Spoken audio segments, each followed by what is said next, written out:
ეტრუსკების ტაძარი, როგორც მოგახსენეთ, შემკული იყო დიდი ზომის ტერაკოტის მონუმენტური ფიგურებით და სწორედ ერთ-ერთ მათგანს ყველაზე უფრო ცნობილ და კარგად შემორჩენილ ქანდაკებას, აპოლონის ქანდაკებას ვეიდან, ქალაქ ვეიდან დაუთმობთ რამდენიმე წუთს.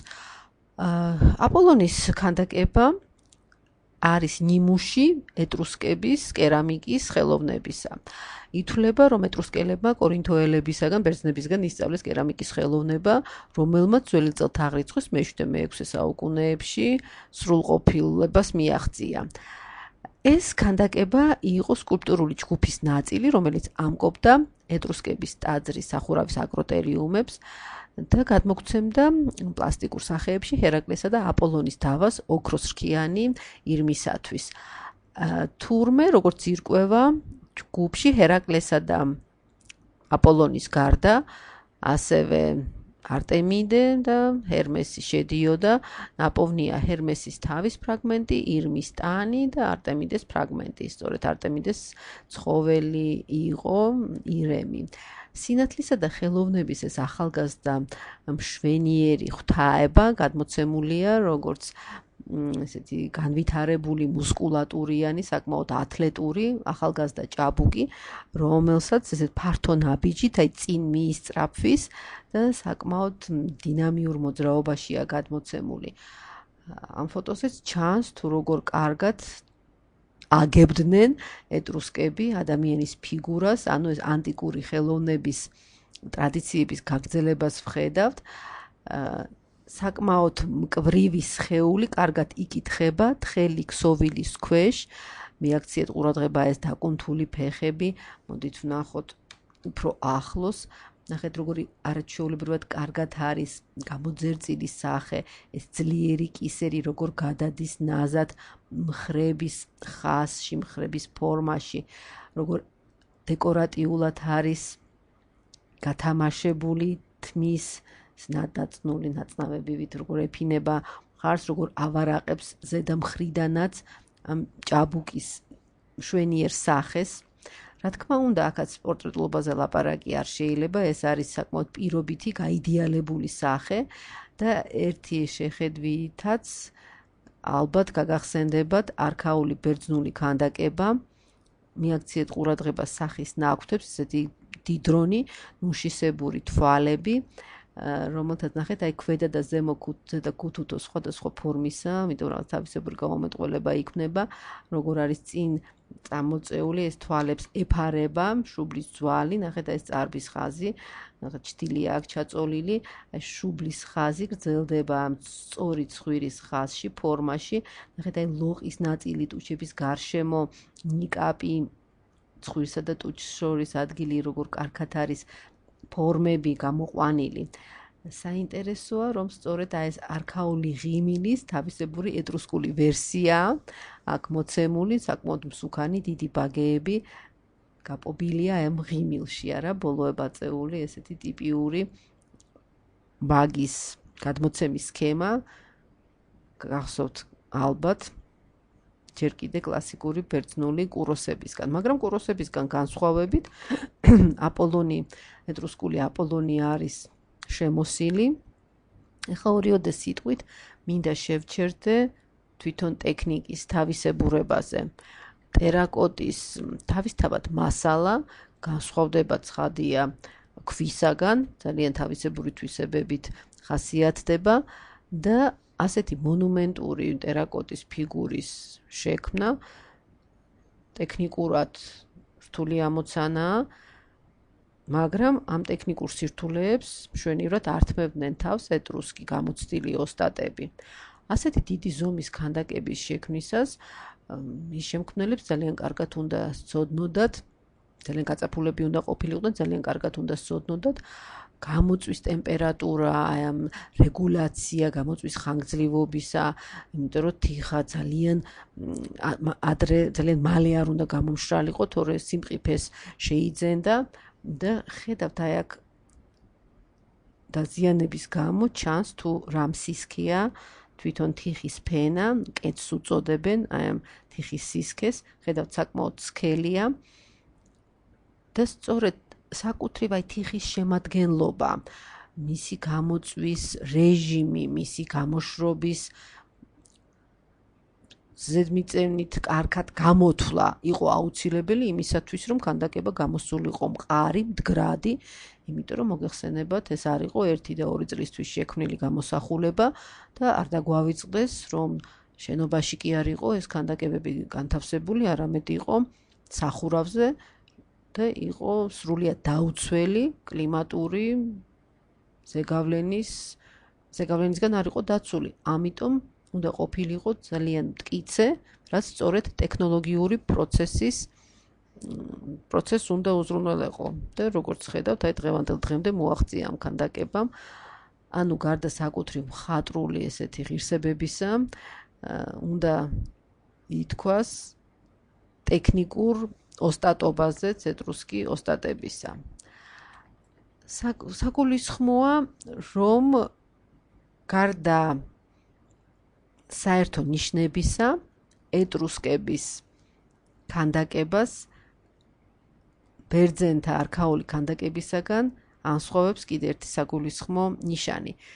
გახსოვთ ასევე ალბათ კუროსების პოზა, როგორ გაშეშებულები ერთი მხრიდან აღსაქმელად, წინხეთიდან აღსაქმელად იყვნენ გამოქანდაკებულნი მაყურებლისკენ სახით მომართული, ცალფეხ გადადგმული კუროსები.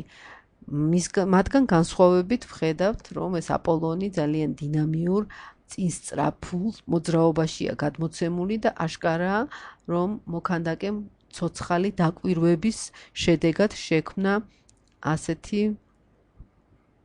ქანდაკება. და საინტერესოა მართლა და ეს არა მარტო საკუთრივ ამ ქანდაკებაში ჩანს, მთელი ეტრუსკების ხელოვნება მართლაც აი უშუალო ცოცხალი შეგრძნებით, მსოფლ აღქმით, ძალიან ხალასი შთაბეჭდილებებით ხასიათდება. ძველი ეგვიპტელების მსგავსად, ეტრუსკელები მიცვალებულთა განსაკუთრებით განვითარებული კულტით ხასიათდებიან. მათ ჰქონდათ საკმაოდ განვითარებული წარმოდგენების სისტემა საიქიო ცხოვრების შესახებ, რისი უტყუარი საბუთია მათი სამარხები, რომლებიც არაჩვეულებრივად მრავალფეროვანი სიუჟეტური რელიეფებითა და მოხატულობებით არის შემკული. მიუხედავად იმისა, როგორც უკვე მოგახსენეთ, ბოლომდე არ არის ერთი შეხედულება თუ რას წარმოადგენდა, რა შეხედულებებს ეყრდნობოდა ეტრუსკების კულტურა, ერთი რამ ცხადია და სწორედ ამის საფუძველს იძლევა მატერიალური კულტურა, რომ ეტრუსკებს ჰქონდათ განვითარებული სისტემა წარმოდგენებისა საიქიო ცხოვრების შესახებ. ანუ ეგვიპტელების მსგავსად ისინი ცდილობდნენ მიწიერი სამყაროსის, საცხოვრებლის იმიტაციას, რათა საიქიო ცხოვრებაში უზრუნველყოფილიყვნენ მიცვალებულები. პირდაპირ მთელი ქალაქებია, მათი ნეკროპოლები და საკმაოდ განვითარებული გეგმა ჰქონდათ მათ, ძალიან რთული ნაგებობებით არის წარმოდგენილი მათი ნეკროპოლი და ერთ-ერთი ყველაზე მნიშვნელოვანი ნეკროპოლი არის ბანდიტაჩას და ჩერვეტერის ნეკროპოლები. პირდაპირ ქუჩებიან ქალაქებს მოგვაგონებენ. აი ხედავთ ახლა ჩერვეტერის ნეკროპოლს, ხედავთ საკმაოდ დიდი ზომის სტრუქტურებია, ვნახავთ მე შიგნით როგორ გამოიყურებოდა. ნახეთ, აი მიწაყრილებია, ესეთი ცილინდრული ნაგებობებია, ნახევრად მიწაშია ჩასული და შემდეგ ყორღანისებურად მიწაყრილით არის დაფარული. აი ხედავთ ბანდიტაჩას ერთ-ერთი სამარხის ინტერიერს, სახლის ინტერიერის იმიტაცია ქვაში. ნახეთ, როგორი დასაჯდომი სკამებია, მიუყვება სამარხის პერიმეტრს, ეს ბოძი საინტერესო კაპიტელიანი და თითქოს აი ხის ძელების იმიტაცია არის ქვაში. აი ხედავთ, აკი მოგახსენეთ, ნახევრად მიწაშია ჩასული, მიწის დონის ქვემოთ არის ეს ნაგებობები და კარგად ჩანს, აი რამდენიმე საფეხურით მიწის ქვეშა ნაწილში ჩავდივართ.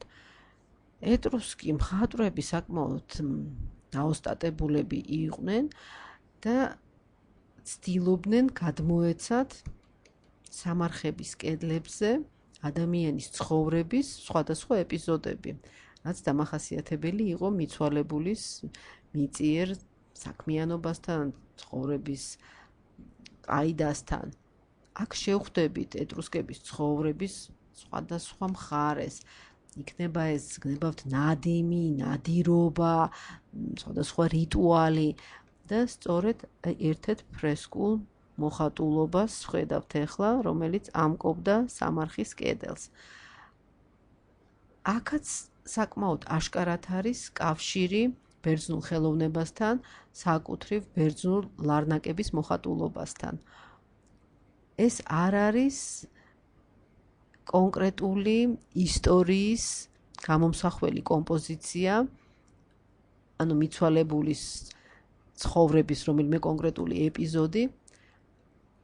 ხედავთ, ახალგაზრდა ჭაბუკია ისეთივე შესამოსლით, როგორითაც აპოლონი იყო გამოსახული ცალი მოშიშვლებული მხრით. ნახეთ, როგორი მუსიკალური ინსტრუმენტი უჭირავს ხელში. არაჩვეულებრივად საინტერესოდ არის გადმოცემული პეიზაჟი. ნახეთ, ორი ხე შემოსაზღვრავს ამ მუქი გარუჯული სხეულიან ჭაბუკს.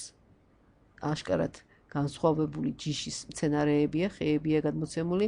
ხედავთ, აი აქ ორი ფრინველია გადმოცემული.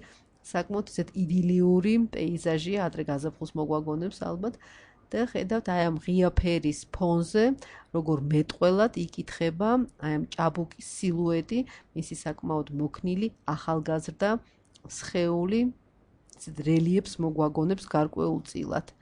სილუეტური მხატვრობა. ესეც ნადიმის ერთ-ერთი საინტერესო მაგალითია.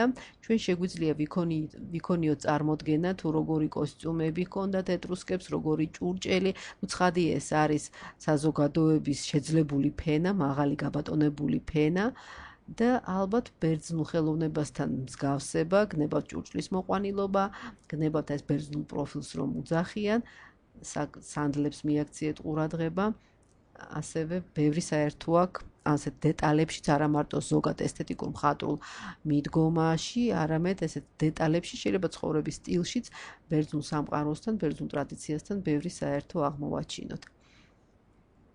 შევხედოთ კიდევ ერთი კომპოზიცია, ნადიმის სცენა, ტარკვინიაში აღმოჩენილი. ალბათ სარკოფაგების რელიეფი გაგახსენდებათ, ეტრუსკების ტერაკოტის სარკოფაგს გულისხმობ, რომელიც ცოტა ხნის წინ ვნახეთ. ანუ მოდით შევხედოთ, რომ გავიხსენოთ, ანუ აი ამ სარკოფაგებზე გამოსახული წყვილების პოზა, ეს ნახევრად წამოწოლილი პოზა რეალური ცხოვრებიდან, ნადიმებიდან მომდინარეობს და მოგეხსენებათ, მერე რომაელებსაც ძალიან უყვარდათ ამგვარად ნახევრად წამოწოლილი ნადიმი. აი ნახეთ, აქაც როგორ საინტერესოდ არის ურთიერთმიმართებები ამ ფიგურებს შორის და ხედავთ საკმაოდ პირობითი ზოლი მცენარეების აჩარჩოებს ამ კომპოზიციას. დღევანდელი შპალერები შეიძლება მოგვაგონოს. ეს არის უკვე ნადირობის სცენა და ერთი რამ დამახასიათებელია, რომ წინ არის წამოწეული არა ფერწერული ძერწვა, არამედ კაფიოება, სილუეტური მეტყველება. ნახეთ, როგორც წესი სივრცე და სიღრმე არ არის გადმოცემული, თითქოს აი რელიეფი ვახსენეთ, თითქოს ორგანზომილებიანია სამყარო, აი წარმოსახვითი ერთი სიბრტყე, მეორე სიბრტყე, ესეთ ერთმანეთის ზემოთ განლაგებული ჰორიზონტალური რეგისტრებით ლაგდება კომპოზიცია. სქემა საკმაოდ ერთგვაროვანია, როგორც წესი, ქვემოთ არის ესეთი ამ მცენარეული ან ორნამენტული საკმაოდ ფართო ზოლი და შუა ნაწილში არის ხოლმე განთავსებული მთავარი კომპოზიცია. ანუ ნახეთ, ეს რაღაცა ქაოტური, ესეთი დინამიური, ელინისტური ხანის კომპოზიციები კი არ არის, აი თითქოს ისევ გაცოცხლდა არქაული და ადრეული კლასიკური ბერძნული ხელოვნების პრინციპები. სიმშვიდე, ძალიან ნათელი კომპოზიციები, თავისებური რიტმი. ანუ აი საიქიოს სამყაროში თითქოს რაღაც ღვთაებრივი მოწესრიგებულობა, სიმშვიდე სიმშვიდეა დამყარებული, რომელიც განსხვავდება მიწიერი ქაოტური სამყაროსაგან.